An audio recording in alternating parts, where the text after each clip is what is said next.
నమస్తే, welcome to 6 TV. నేను రచన. ఇక బులెటిన్ వివరాలకు వెళ్తే రాష్ట్ర వ్యాప్తంగా మెడికల్ కాలేజీలు ప్రైవేటీకరణకు వ్యతిరేకంగా వైసీపీ ఆందోళన కొనసాగుతున్నాయి. ఈ నేపథ్యంలో పశ్చిమ గోదావరి జిల్లా తెలుగుదేశం బీసీసీఎల్ అధ్యక్షులు కె గౌరవ్ నాయుడు స్పందించారు. వైసీపీ హయాంలో రాష్ట్రంలో ఎక్కడా మెడికల్ కాలేజీలు కట్టలేదని, కూటమి ప్రభుత్వం అధికారంలోకి వచ్చాక మెడికల్ కాలేజీలు నిర్మించే ప్రయత్నం చేస్తుంటే వైసీపీ నేతలు అడ్డుకుంటున్నారని అన్నారు. కూటమి ప్రభుత్వం వచ్చాక ప్రతి ప్రభుత్వ ఆసుపత్రిలో మెరుగైన వైద్యం అందించడానికి కృషి చేస్తుందని, అలాగే వైసీపీ కట్టలేని కళాశాలను నిర్మిస్తున్నామని తెలిపారు.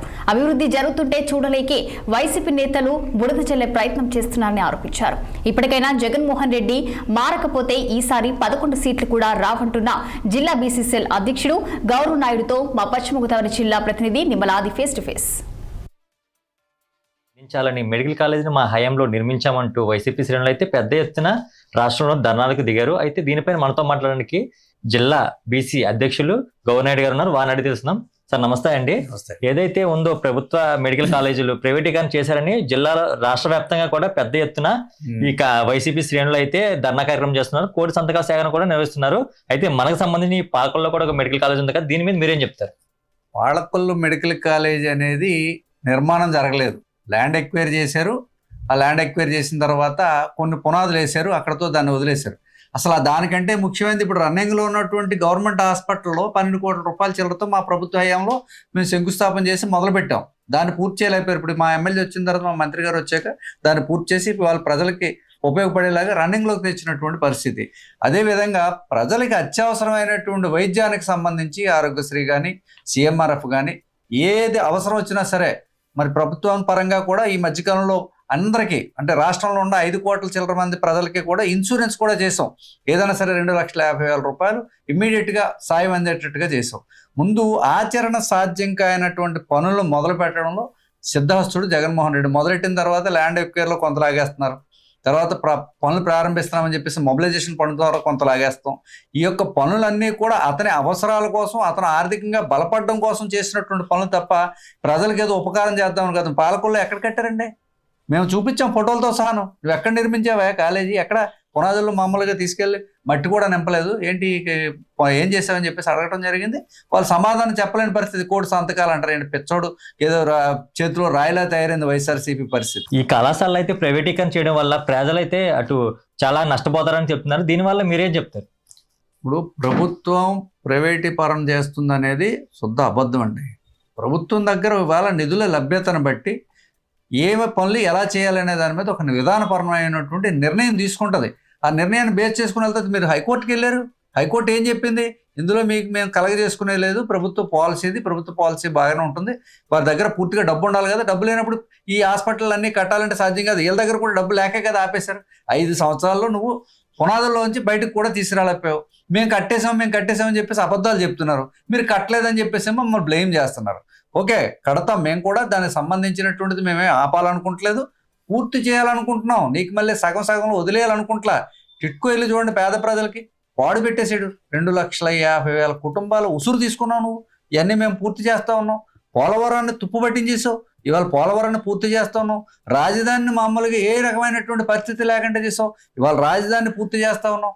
వైజాగ్కి పరిశ్రమలు రాకంటే ఉంటే మొన్న సదస్సు జరిపి మరి వేలాది లక్షలాది కోట్ల రూపాయలు తీసుకొచ్చి ఇవాళ వైజాగ్ని డెవలప్ చేస్తూ ఉన్నాం. గ్రామాల్లో రోడ్లు వేస్తూ ఉన్నాం. మున్సిపాలిటీల్లో డ్రైన్లు కడతా ఉన్నాం.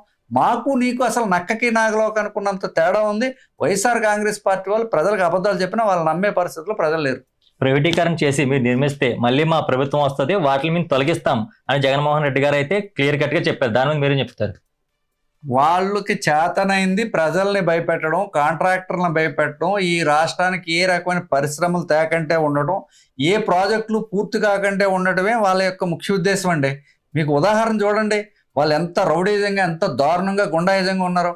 ఆ సతీష్ అనేటువంటి ఆయన ట్రైన్లో ప్రయాణం చేస్తుంటే సిట్టు ముందు హాజరవడానికి వస్తూ ఉంటే వాళ్ళ పార్టీ గుర్తు ఫ్యాన్ కదా, ఫ్యాన్ తీసేయాలండి. ఫ్యాన్ కాదు వాళ్ళ గుర్తు, గొడ్డలు పెట్టుకోవాలి. వాళ్ళు బాబాయిని గొడ్డలు తీసేశారు. సతీష్ని ఇప్పుడు రైల్లో గొడ్డలు తీసేసి బయటకు పెట్టేశారు. ఈ సతీష్ గారి యొక్క మృతి అటు అనవస్పదంగా అయితే నిర్మిస్తుంది. ఇది హత్య అంటారా లేకపోతే ఏదంటారు? దీని మీద అనేక అయితే రాజకీయ కోణాలు అంటున్నారు కదా, దాని మీద మీరేం చెప్తారు? ఇద్దరు టీటీడీ చైర్మన్గా చేసినటువంటి వైఎస్ఆర్ కాంగ్రెస్ పార్టీ అతని బాబాయ్ కరుణాకర్ రెడ్డి ఇద్దరు జైలు పాలయ్యేటటువంటి పరిస్థితి వచ్చి ఇక ఏం చేయాలో తెలియక ఇవాళ మీరు చూసుకోండి. అలా బాబాయ్ హత్యలో ఉన్నటువంటి ప్రతి సాక్షి కూడా చనిపోతున్నాడు. మొద్దు శ్రీను దగ్గర నుంచి అందరినీ చంపేశారు పరిటాల రవి గారి హత్యలో. ఇప్పుడు ఈ కేసులో కూడా సానా సతీష్తో మొదలైంది. ఇంక ఇందులో ఎంతమంది సాక్షులు ఉంటే అంతమందిని వాళ్ళ పార్టీ గుర్తు గొడ్డలతో వేసేస్తారు. ఇంకెవరు మిగల్చలేళ్ళు. వీళ్ళు మళ్ళీ వస్తే కనుక ఈ రాష్ట్రంలో ఉండేటటువంటి ప్రజలు తమ యొక్క ఆస్తులను కాపాడుకోలేని పరిస్థితులు తెస్తారు. తిరుపతి వెంకటేశ్వర స్వామికి సంబంధించినటువంటి లడ్డూలో మామూలుగా పామాయిల్ కలిపేసి, జంతువు కొవ్వు కలిపేసి డబ్బులు సంపాదించుకున్న మనుషులు, పరకామంలో చోరీ చేసి పరకామంలో డబ్బులు సంపాదించుకున్న వీళ్ళు మా డెవలప్మెంట్ చేసేస్తారు, హాస్పిటల్ కట్టేస్తారు, ప్రజలకు ఉపకారాలు చేస్తే మీకు ఎందుకు ప్రజలు ఉప్పు కారం పెట్టి 151 సీట్లకి మేము ఉన్నాం, మిమ్మల్ని తీసుకొచ్చి ఓడించి 11 సీట్లకి తెచ్చారు, 2 పంగనామాలు ఇచ్చారు మీకు. భవిష్యత్తులో మీకు ఈ రాష్ట్రంలో అధికారం వచ్చేది కల్లా, మీరు మళ్ళీ గెలిచేది లేదు.